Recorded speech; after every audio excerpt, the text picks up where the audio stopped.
What's up guys, it's Kayla. And Jim. Welcome back to another Meteorology Monday.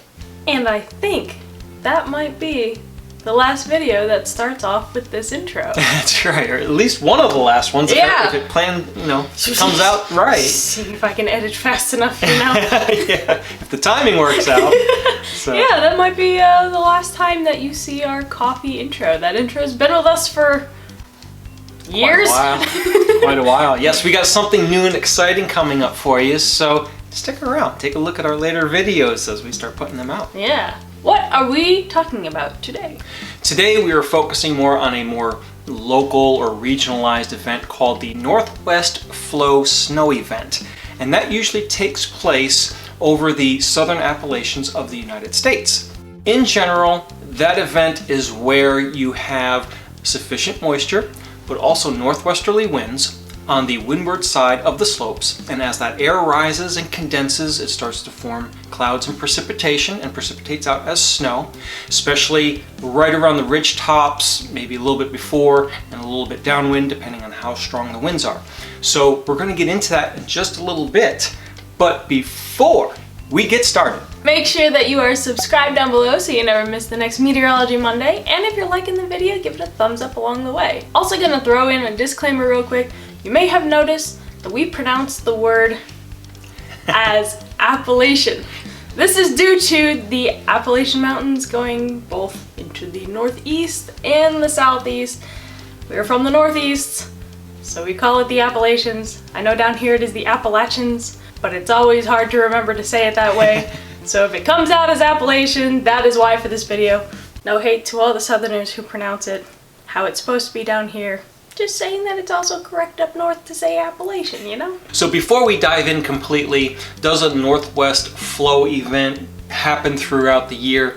Yeah, when you have sufficient moisture and winds are out of the northwest during the warmer months, it will fall as rain, but we're specifically looking at the cooler months where it falls as snow. And in the southern Appalachian region, Northwest Flow snow can actually account for up to 50% of the mean average snowfall for the higher altitudes and the windward side of the mountains. Let's take a look at a specific example going back to December 18th through 20th, 2003. Looking at the map, you can see a cold front has moved off the southeastern seaboard, and using the isobars as a general guide, winds are mostly out of the northwest over the southern Appalachians. This is a nearly perfect setup, as the northwesterly winds are just about perpendicular to the orientation of the mountains. This causes the maximum amount of lift over a shorter geographical area. Thus, the cool, moist air at the lower levels of the atmosphere are forced to rise up and over the mountains. The rising motion causes the moisture in the air to condense and form clouds, and if the process continues, forms precipitation in the form of snow. Research done by Dr. Baker Perry at Appalachian State University and Dr. Charles Conrad at UNC Chapel Hill identified climatological characteristics of Northwest Flow snow events across the southern Appalachians. By using data from the National Weather Service Cooperative Observers, hourly reports from weather reporting stations, and known characteristics of the terrain, they were able to determine snowfall distributions. In this image, you can see the distribution of snowfall based on a windward or leeward facing slope based on northwesterly winds. Windward is the side that gets hit by the wind first, and leeward is the backside of the mountain. Darker shades identify the windward slopes where lifting enhances precipitation, and the lighter shades depict the leeward slopes where sinking flow suppresses precipitation. From this information, Drs. Perry and Conrad were able to sketch out general areas that are most likely to experience precipitation based on Northwest Flow snow events. This image shows a typical snow distribution during a Northwest Flow snow event. As you can see from this image, most areas experience flurries only or very light snowfall. Moderate to heavy snowfall amounts can be expected along the spine of the southern Appalachians and over the highest mountain tops, where the maximum mechanical lift has been realized, with lesser amounts outside of that. So, question though, we see that in some places there is heavier snowfall on the leeward side of the mountain. Why could that be? Well, that's because when you have stronger winds and sufficient lift and sufficient moisture, a lot of that moisture can be carried a little bit further downwind. So on the leeward facing slopes toward the higher part of the mountain, but again, as you come over the mountain, some of that heavier precipitation can be carried over. Now, of course, not every snowfall is going to look like how it's depicted on this map. That's due to complex terrain, how the winds are affected by that terrain, and the amount of moisture that makes it up and over the mountain. In fact, this event on December 18th through 20th, 2003 was one of those events of northwest flow snow with prolonged heavy snowfall. This satellite image shows the snow on the ground on December 21st, 2003 after the event. If you remember from our video from last week where we talked about lake effect snow, we discussed how there are certain fetches of snowfall where it can be snowing feet of snow here, but a couple miles down the road, just like a dusting of snow. Similar things can happen with northwest flow snow. For example, according to the report from the Greer, South Carolina National Weather Service, it is not uncommon for the Asheville Airport to only have flurries, while locations from the city of Asheville north through Woodfin and Weaverville can have enough snow accumulation to cause slippery streets and highways. The squally nature of the heavier snow showers can quickly reduce visibility and cause icy patches on the roads. Travelers on primary highways such as Interstate 40 through the Pigeon River Gorge, Interstate 26 through Madison County, and US 19 east and west in the northern mountains should expect these conditions from time to time during the winter months. During northwest flow snow events, motorists on all mountain roads should be alert for rapidly changing weather. And if you've ever tried to drive on the Blue Ridge Parkway during the winter, you will find that most of the time you come up to one of those spiffy little gates that say, nope, you're going no further. That's right. And they keep you on the main road. You don't even get an opportunity to get up there, so. They're like, try again in the spring. That's right.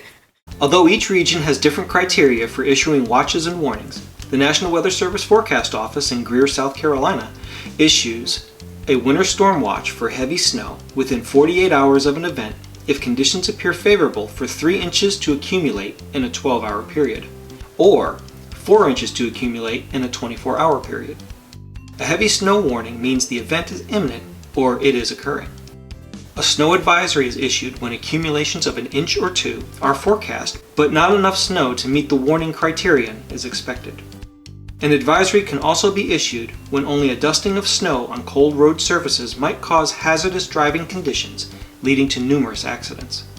So we've talked about the research from Dr. Perry and Dr. Conrad. There's also other research that's been going on, say at UNC Asheville, which, Kayla, you've got experience with that. I sure do. If you're new around here, I went to UNC Asheville, I graduated in 2017, and back in my day, we actually had a research project called Sempi, which stands for Sounding-Based Experiment on Mixed Precipitation Event, which is a fancy and long way of saying that we launched weather balloons into northwest flow snow events. And this research project is headed up by Dr. Miller at UNC Asheville, and the research project itself took place on campus. So why would you launch a weather balloon in those kind of conditions? That is an excellent question. I'm gonna pop up the official description of Sempi, but just a little rundown on what it is without having to read all of that.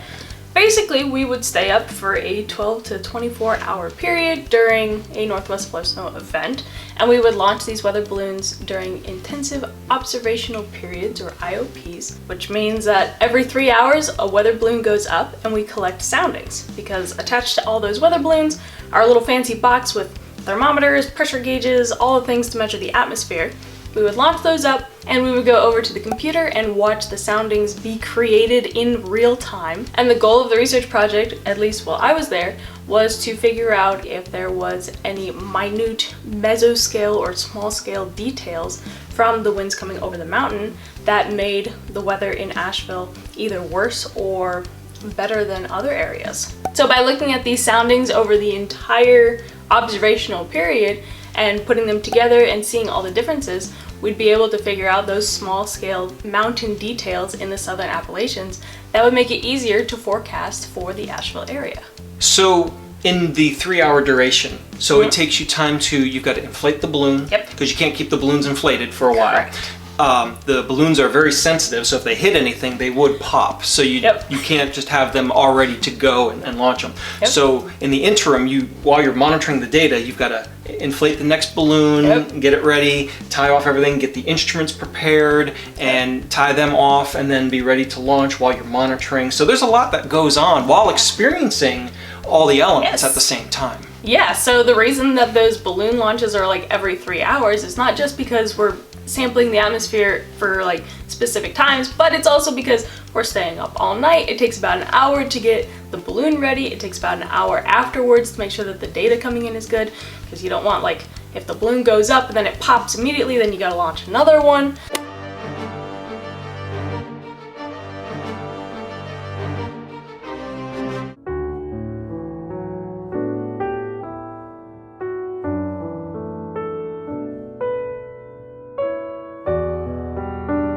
So it's an hour to prepare it, then you're launching it, then an hour to make sure that the data is good. So you really only got like an hour in between there to do homework, eat a snack, take a nap, and then you gotta go back out there and start prepping the next balloon. That's right.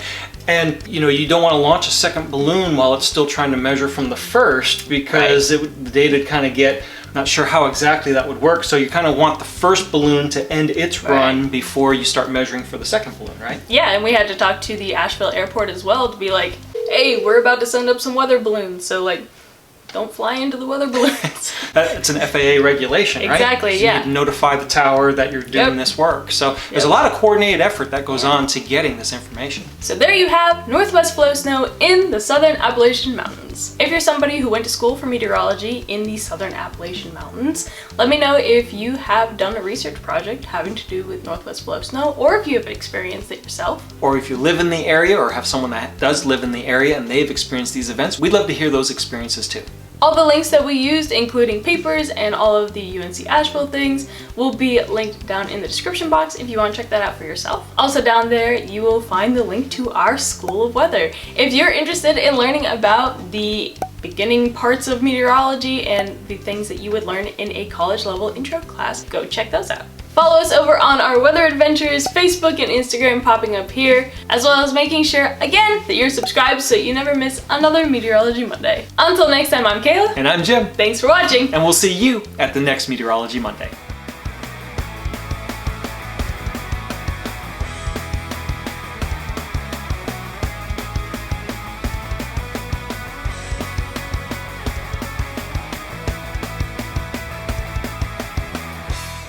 Perfect. Wow, can't believe I remembered that all the time. On top of things today!